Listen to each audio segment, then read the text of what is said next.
Hello, I'm going to show you how you can move your bust dart and waist dart to create a French dart.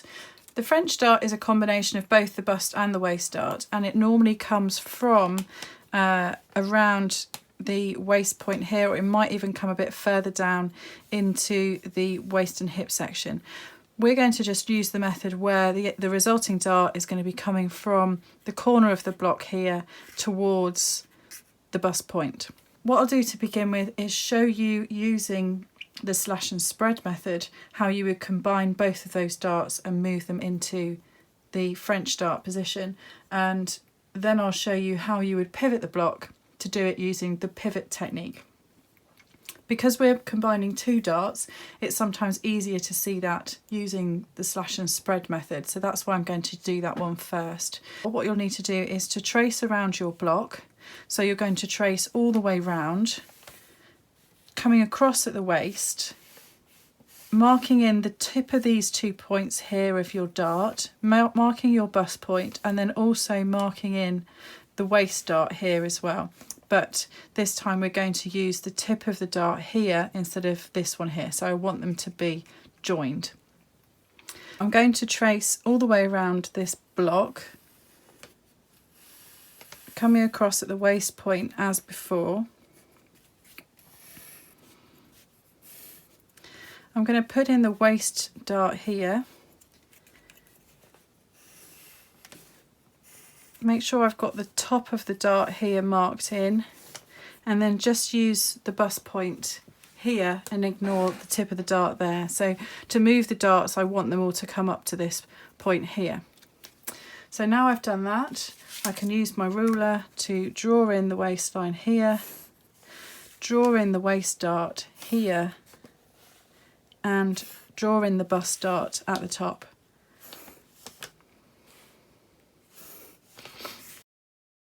I've got both the two darts here and they are meeting at the bust point, so this top of the 2 points here.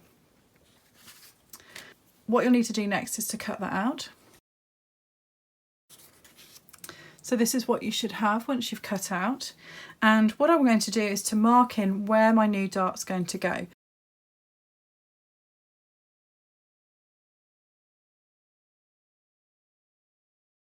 I draw my line in from the corner here all the way up to the bust point. That's going to be my new dart. Let me shade in the old darts so you can see clearly where they are. And what I need to do is, using the slash and spread technique, I'm going to slash the block, close up the darts I don't want, and then that in turn will open up or spread the block to give me my new dart. So to begin with,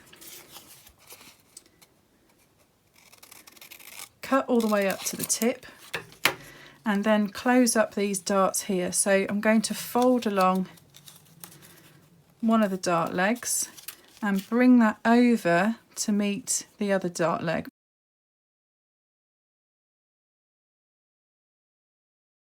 That's the first one done, the waist dart shaping included, and you can see that's already added that space into the dart at the bottom there. And then I'm going to close up my other dart, so folding along one of the legs of the dart and then folding that over, bringing that leg to meet the other leg, closing up that second dart, and so now that French dart has opened up by a considerable amount, and this would be the shape of the new dart that I've created. I'm going to trace around my pattern.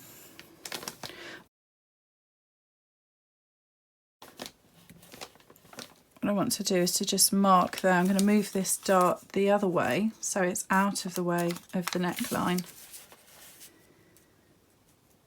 and then I can draw in that neckline, and then I'm going to mark up the centre front with a ruler, draw in the bottom of my pattern, mark where the dart's going to go, mark that dart tip.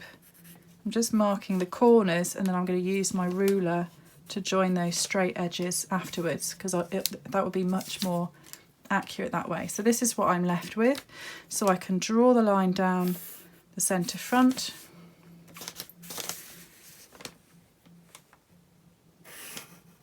mark up that French dart,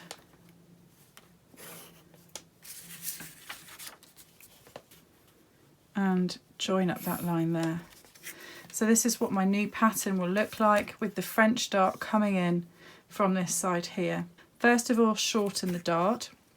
So because this dart's a bit wider, I'm actually going to measure how wide that dart is and then work out where the centre point's going to be, and then make sure when I'm shortening the dart that that's halfway through. Mark up 1/2 centimetre away, so remembering that in full scale you would shorten the dart by 2 centimetres. In quarter scale that would be 1/2 centimetre, so I've just moved my dart tip bust point back, and then I can draw in the rest of that dart like so, and I can ignore all of that. I can mark up where the centre front is, and then you could mark this pattern piece as well. I could call this front, and I would just make a note at the bottom here that that's the French dart, and that's my pattern piece that I would create.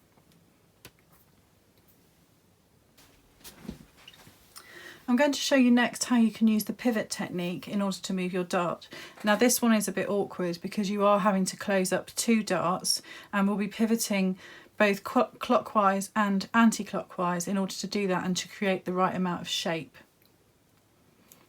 What we'll do, as we did before with the pivot method, is we're going to decide where the new dart's going to go.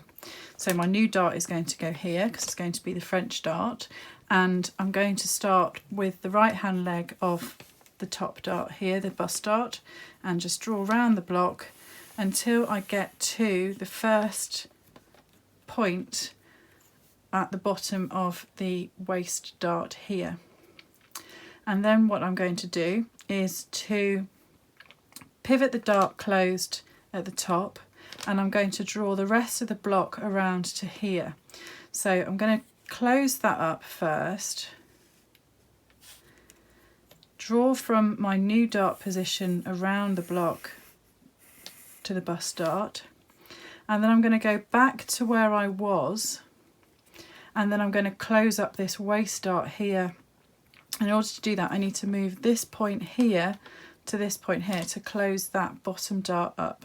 So that's a bit awkward to do, but I can put my pencil in the bust point here and just pull back my block so I can see where those 2 markers are there. So I want to move this point to this point, so pulling that back I can see I've got a bit of a ridge underneath there. I'm going to pivot that to that point there, open it back up again, and then just mark where my dart position is there. And then once you remove the block, you'll see that I've got a point there, and it moves to there. This is my new dart here, and that's what you'll end up with. And then you can shorten the French dart in quarter scale. I'm going to shorten this by 1/2 centimetre, so imagining the middle of the dart there, moving that bust tip back by 1/2 centimetre, and then redrawing in the rest of the dart like so.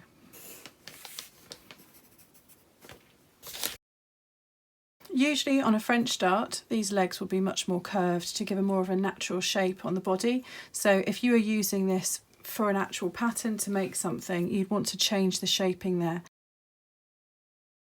You'll be bringing this line in on a slight curve, and also this line on a slight curve. If I rub out the other lines, you can see much more clearly the shaping that those curves will create.